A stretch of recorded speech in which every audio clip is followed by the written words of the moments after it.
اعوذ باللہ من الشیطان الرجیم بسم اللہ الرحمن الرحیم اللہم صلی علی محمد و آل محمد وعجل فرجہم۔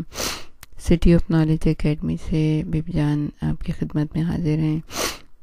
ہم یہ بتا رہے تھے کہ سکینہ بنت الحسین قید خانے میں دفن کر دی گئی۔ کس طرح امام نے بندے ہاتھوں سے بچی کو دفن کیا ہوگا، کس طرح ماں پھپھی بہنوں نے وہ وقت دیکھا ہوگا، تصور سے باہر ہے۔ جو بچی قید خانے سے نکلنے کی اتنی آرزومند تھی، حکم حاکم سے اس کو قید خانے ہی میں دفن کر دیا گیا۔ ہمارا سلام ہو میرا باپ کے اوپر کہ کربلا میں علی اصغر کو دفن ہوتے ہوئے دیکھا اور قید خانے میں سکینہ کو۔ اس واقعے کے بعد لوگوں نے سر اٹھایا، ذکر حسین ہونے لگا۔ سارے ملک میں کونے کونے میں ایسا لگتا تھا کہ بغاوت کی آگ پھیل گئی ہے۔ وہ بچی جو بچوں کو کہانی سناتے تھے، بچے اس کو ڈھونڈتے تھے، ماں باپ سے سوال کرتے تھے وہ بچی کہاں چلی گئی۔ جو ہمیں کہانی سناتی تھی، چھوٹے سے سراغ میں سے ہم سے باتیں کیا کرتی تھی قید خانے کی۔ بچوں کے معصومانہ سوال، سکینہ کی یاد گویا ایک آگ بن کے پھیل گئی تھی۔ سب لوگ اپنا منہ کونوں میں چھپا چھپا کے روتے تھے۔ اس بچی نے ایک انقلاب برپا کر دیا تھا۔ کسی نے صحیح کہا کہ 6 مہینے کے علی اصغر نے کربلا کو فتح کیا اور 3.5-4 سال کی ننھی سکینہ نے شام کو فتح کر لیا۔ میرے باپ کے دونوں بچے فاتح ہیں۔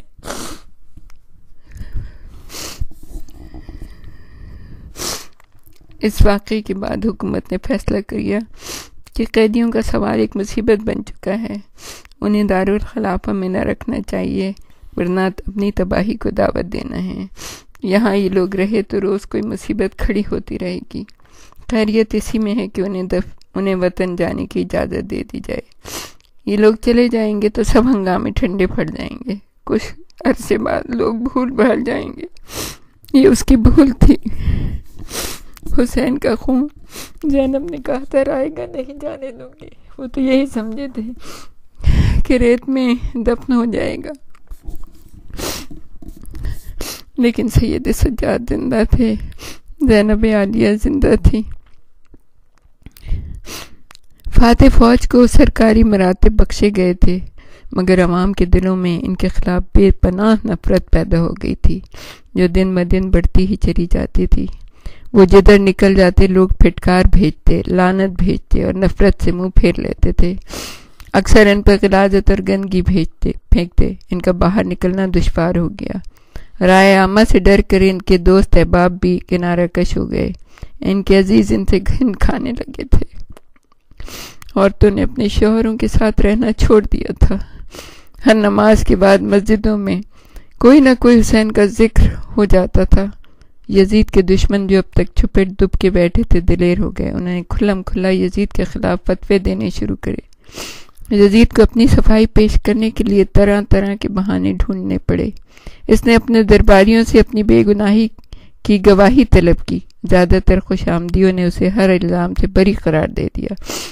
سارا قصور ابن زیاد کا ہے، اصل مجرم ابن سعد ہے، لیکن حسین کا قاتل شمر ذوالجوشن ہے، اسے واجب سزا بھی ملنی چاہیے۔ یزید نے سوچا ان قربانی کے بکروں سے بھی پیچھا چھٹ جائے گا۔ اپنی کارگزاریوں سے بڑے دماغ خراب ہو گئے۔ قتل حسین کی سازش میں جو لوگ شریک تھے، ان کی بڑھتی ہوئی طاقت سے خوف بھی پیدا ہونے لگا تھا۔ شیخ ابن ربیع بھی اسی مجلس مشاورت میں ایک طرف بیٹھے ہوئے تھے۔ وہ بار بار یزید کو گھور رہے تھے۔ یزید کو وحشت ہونے لگی۔ اس نے جھلا کر کہا، اے ابن ربیع، تم بھی تو کچھ کہو۔ ابن ربیع نے سر کو جھکا کر کہا، قاتلان حسین پہ لعنت۔ انہوں نے اپنی نظریں جھکا کر کہا۔ یزید اس جواب سے قطعی خوش نہ ہوا۔ ابن نمیر سے کہا، تیری کیا رائے ہے؟ سچ بات چاہیے یا مصلحت آمیز؟ وہ بڑے ہوشیاری سے بولا، سچ جواب دو، میری جان تو خطرے میں نہیں پڑ جائے گی، کیونکہ سچ بہت تلخ ہوتا ہے۔ تمہیں جان کی امان دی جاتی ہے، اس کے سوا یزید اور کیا کہہ سکتا تھا؟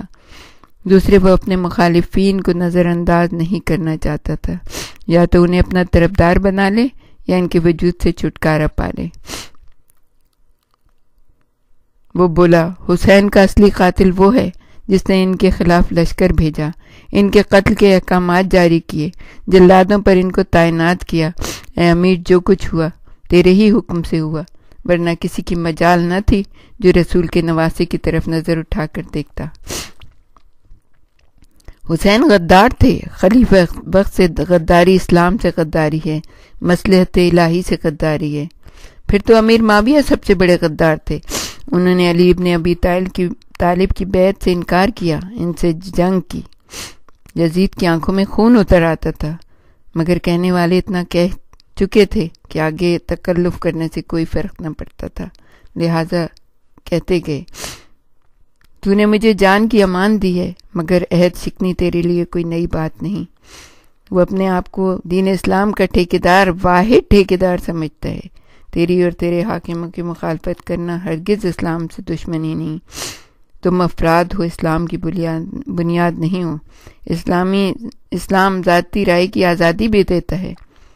اپنے گریبان میں منہ ڈال کر دیکھو، کیا تم واقعی ایک سچے مسلمان ہو؟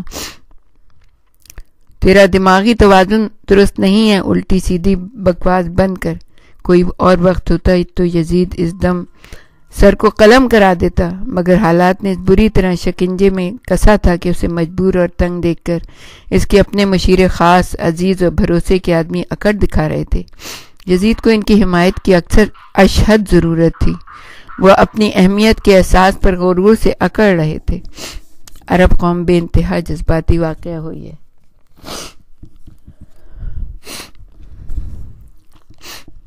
ذرا سے اشارے پر بہہ نکلتے ہیں لوگ، انسانیت کے نام پر کونے کونے سے احتجاج کی آوازیں بلند ہوتی رہیں، پہلے دھیمی پھر بلند ہوئیں۔ اب یزید کو اندازہ ہو رہا تھا، امام حسین زندہ تھے تو اس کے وجود کے لیے اتنے خطرناک نہ تھے، شہید ہو کر تو وہ زندہ جاوید ہو گئے، لاکھوں زندگیاں پالی تھیں۔ درباریوں نے اس کو رائے دی، بہتری اسی میں ہے کہ آل رسول کو بڑی عزت و آرام سے وطن روانہ کر دیا جائے۔ قیدیوں کو وطن روانہ کرنے سے پہلے یزید نے پھر انہیں دربار میں طلب کیا۔ قیدیوں کی حالت ایسی ابتر ہو رہی تھی کہ زندان کے در و دیوار ان کے نصیب پر رو رہے تھے، گردآلود چہرے پر بے خبری میں مسلسل آنسو بہہ رہے تھے۔ کم کھانا، فاقوں سے جسموں میں کھڑے رہنے کی طاقت نہ تھی، دل مارے وحشت کے سینوں سے نکلے پڑتے تھے، پرانے زخم بھرنے کا نام ہی نہ لیتے تھے۔ کم اور خراب خوراک، ہوا اور پانی کی کمی، روشنی کا فقدان، سب برسوں کے مریض معلوم ہوتے تھے۔ جیسے ہی دربانوں نے زندان کا دروازہ کھولا، بچے خوف سے ماؤں سے لپٹ گئے۔ مادر گرامی کوئی آتا ہے، ہمیں چھپا لو۔ ماؤں نے سہم کر بچوں کے منہ پر ہاتھ رکھ دی، کہیں ان کی چیخ و پکار سے پہرے داروں کو غصہ نہ آ جائے۔ شمر ذوالجوشن اندر داخل ہوا، اسے کوڑ کا مرض تھا، وہ عجیب بھیانک طریقے پر اس کے جسم پر تیزی سے پھیلتا چلا جا رہا تھا۔ اسے دیکھ کر سب کے رونگٹے کھڑے ہو گئے۔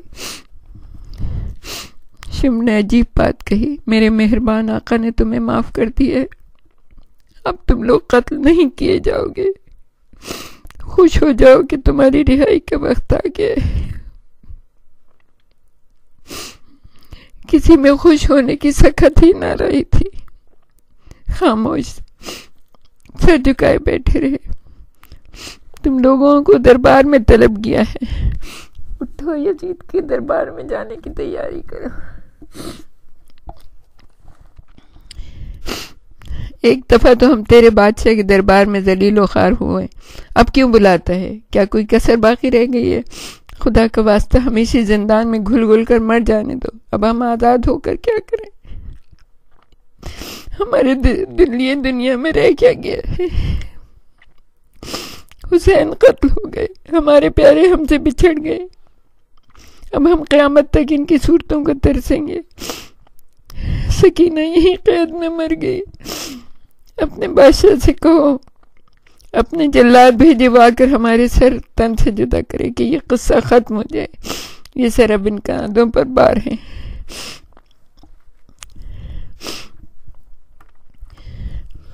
علی زین العابدین بمشکل کھردرے پتھر کے فرشوں پر اپنے آپ کو مشکل سے کھڑا کر کے اٹھتے بیٹھتے کھڑے ہو گئے۔ دیکھیں اب بھی بخار آ رہا ہے پھوپھی اماں۔ پھوپھی اماں ہماری خاموشی ہی ہماری زبان ہے۔ ان لوگوں کے منہ لگنے سے کیا حاصل؟ اگر بادشاہ نے بلایا ہے تو جانے ہی میں مصلحت ہے۔ پھر دبی زبان سے بولے، یوں ہم قید ہی میں ختم ہو جائیں گے، سکینہ کی طرح، کسی کو پتہ بھی نہ چلے گا، لوگ ہمیں بھول جائیں گے۔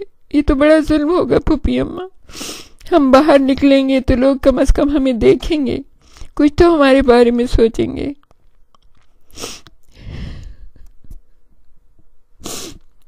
تم ہمارے امام ہو۔ زینب بولی، خدا رہتی دنیا تک ہمارے سر پر ہمارے امام کا سایہ قائم رکھے۔ تم ہماری امیدوں کا مخزن ہو، ہم بے نصیبوں کا سہارا ہو، تم جیسے کہو گے ہم وہی کریں گے۔ زینب نے جواب دیا۔ بڑی مشکلوں سے سب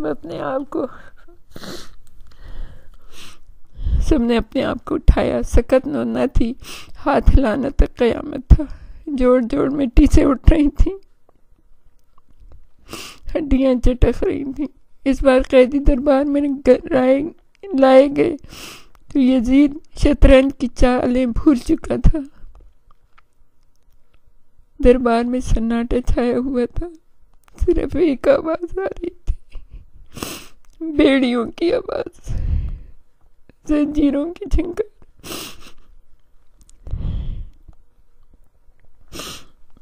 یزید سہما ہوا بیٹھا تھا۔